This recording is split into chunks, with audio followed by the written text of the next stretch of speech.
सुबह का समय था। सूरज की पहली किरणें अभी अभी धरती पर उतरने लगी थीं। शांत भारतीय गांव में मिट्टी के घरों से चूल्हों का धुआं उठ रहा था।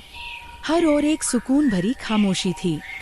हरी भरी खेत, उड़ते पंछी और हल्की सी ठंडी हवा। ऐसा लगता था जैसे पूरा गांव किसी अनकही कहानी के जागने का इंतजार कर रहा है। इसी गांव के किनारे एक बूढ़ा किसान रहता था, थका हुआ, मगर चेहरे पर हमेशा एक नरम सी मुस्कान।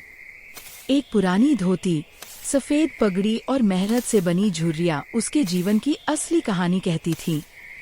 वह हर रोज की तरह सूखे बाजरे के खेत में अकेला काम कर रहा था।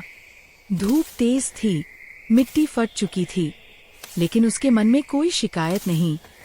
दोपहर होने पर वह नीम के पेड़ की छांव में अपनी पुरानी चारपाई पर बैठ गया। उसने कपड़े की छोटी पोटली खोली। अंदर एक ही बाजरे की सूखी रोटी थी। उसने उसी को कृतज्ञता के साथ खाने लगा, जैसे यह उसके लिए किसी दावत से कम न हो। तभी दूर से धूल उड़ती नजर आई। एक अजनबी थका हुआ, भूखा और प्यासा गांव में चला आ रहा था। कपड़े धूल से भरे थे, पैर कांप रहे थे और चेहरा बता रहा था कि वह कई दिनों से सफर में है। अजनबी किसान के पास रुका और धीमी आवाज में बोला, बाबा, थोड़ा पानी मिलेगा क्या? किसान मुस्कुराया, पानी दिया और फिर अपनी आधी बची रोटी उसकी ओर बढ़ा दी। अजनबी ने चौंक कर पूछा, बाबा, ये तो आपकी एकमात्र रोटी थी।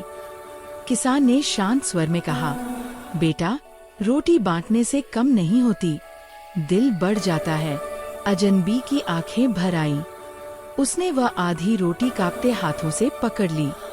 किसान ने बिना कुछ सोचे बस दे दिया था और अजनबी का दिल उसी वक्त बदल गया।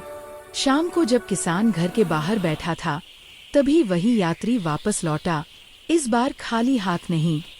उसके पास अनाज की बोरी, सब्जियां और गरम खाना था।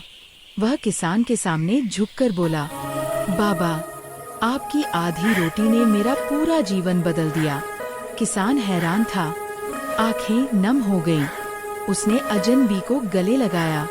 दोनों नीम के पेड़ के नीचे बैठकर गरम खाना खाने लगे। गांव में सूरज ढल रहा था, हल्की हवा बह रही थी और दोनों के चेहरे पर सुकून भरी मुस्कान थी। किसी ने सही कहा है, नेकी कभी व्यर्थ नहीं जाती। दूसरों में बांटा गया प्यार हमेशा लौट कर आता है और साझा किया हुआ छोटा सा भला काम किसी की जिंदगी में बड़ा बदलाव ला सकता है।